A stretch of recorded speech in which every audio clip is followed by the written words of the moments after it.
Hi everyone, welcome back to Live Darts. We're here at the Bradford Darts Masters. Got Hollywood, Chris Dobey, a bit of reflection time. As what you achieved in Dublin sunk in, making your first televised semi-final? Yeah, it's sunk in now.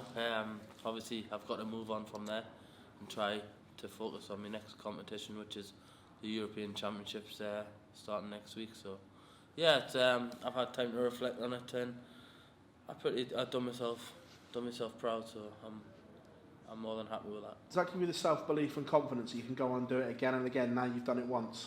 Yeah, there's no reason why I can't. I've been playing some good stuff lately, to be fair. Even this week, sorry. I lost out first round in the World Series qualifier with a just shy of 103 average, and Alan Norris with 107. So it's the signs there. I'm playing well. It's just need a little bit of luck on my side. We'll come back to the qualifiers in a second. We're going to take you back to Dublin still.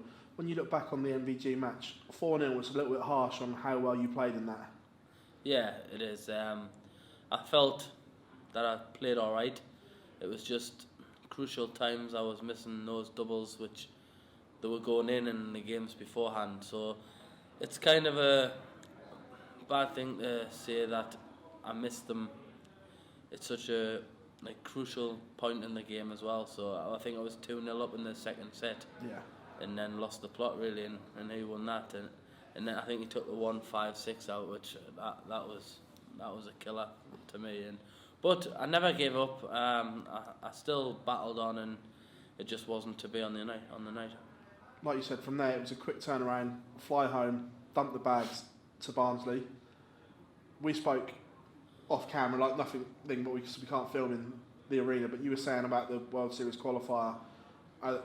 It wouldn't have been a disaster if you didn't qualify. And I don't mean that horribly, but I'll go into the reasons why. And obviously you said because the Slam qualifiers are straight after the World Series. Now, as a player, is that slightly frustrating that you've got a televised tournament on, but your mind might not be completely on it because there's a huge qualifier on that Monday? Yeah, that's it. It happened last year. Where a few of the players, Chizzy, Jamie Lewis, they got their flight cancelled from the World Series, and obviously it was straight to the Grand Slam qualifiers. And last year it was Wigan, and obviously it was delayed due to them, which obviously it's not their fault. And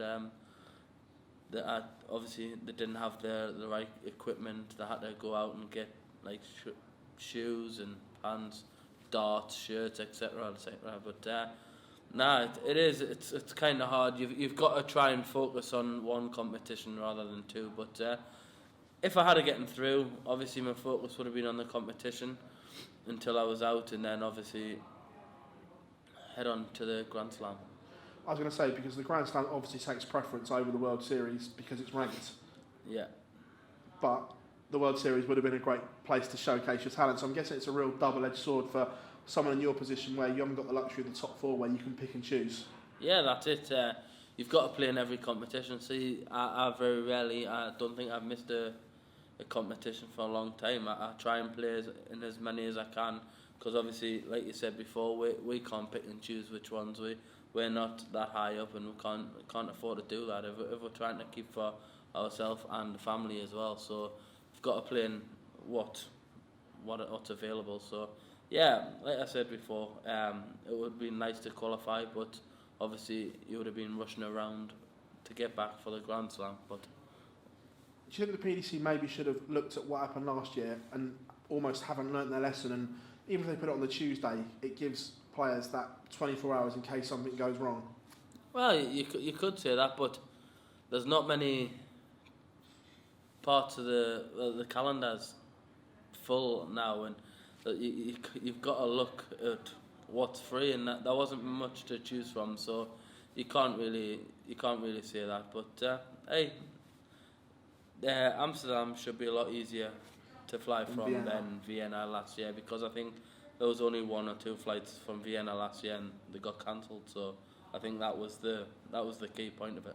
Attention turning to the Slam. It's a tournament that you have history of. It was probably your breakthrough moment in the PDC. I'm guessing you'd love to go back to Wolverhampton again. Oh, without a doubt. It was was a great tournament for myself. I've only played in it once and made the quarter, so yeah, it was a great experience, a kick-start in my career, and I've got a lot of good memories from that competition, so yeah, I would love to go back. Busy time of year as well, from the Slam to Minehead, and I know you've got plenty of exhibitions booked in that period between Minehead and the Worlds. Do you use the exhibitions as practice and set up for the Worlds because you're playing against the best on a stage? Yeah, that's it. Exhibitions is about practice. You go in, there's sometimes you can have a laugh and carry on with the crowd, but if there's a serious player that comes up, you always want to go out and beat them. You don't want them to beat you, whether they're good or not. But yeah, I just take it as practice. It's good to have quite a few exhibitions around the World's time because it sets you up nicely to get into the Worlds. But yeah, with Minehead as well, I feel good going into them kind of competitions. I love Butlins. It's a great venue, and it's just great to be there. A good run at Minehead could really put you in a good place for the Worlds. Then looking at what happened last year, we know the result wasn't there, and we've touched on that obviously at the Grand Prix. You played Gary again, but what lessons did you learn, and what can you take from your experience looking on a year on? I take a lot of experience from that game with Gary. It's made us into a bigger and a better player as well, I think. So yeah, I've still got a lot to learn about that, and I am capable of going a lot further. It's just whatever happens on the day. So it's my mindset will be correct this time, and hopefully my game will be there. I know we spoke this time last year, and the aim was the top 32. That's now ticked off. Is it the top 16 next? Is that the big push? Yeah, everybody wants to be in the top 16. It opens every door to more than obviously what we're getting now. But yeah, top 20. I said hopefully by the end of the year. But hey, who's to say the top 16 will not happen? If I keep playing like I can, and obviously what I have done in the past few weeks, then there's no reason why I can't. I suppose you can take great heart from someone like Torme Aspinall, who this time last year was in a worse place than you ranking-wise, and now he's opened every door possible. Yeah, hey, he doesn't shut up about it either. So, nah, hey, fair play to the lad. He's worked his socks off. He's done it all off his own back. He's had a great run in the World Championships where it all started. He took it into the UK Open, and look at him now. He's won Pro Tours, won World Series events. Hey, take my hat off to him. He's done absolutely fantastic. Your game is as good as his when it wants to be. I say that in inverted commas because you know what I mean, because we laugh about it.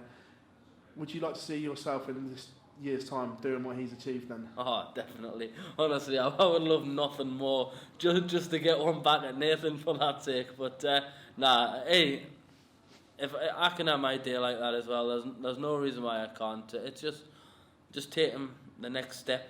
I think I need to win that competition beforehand. But hey, you never know. Chris, absolute pleasure sitting there and talking to you as always, mate. Cheers, mate. Always honest with us, so thank you very much, lad. Cheers, Paul. Thank you.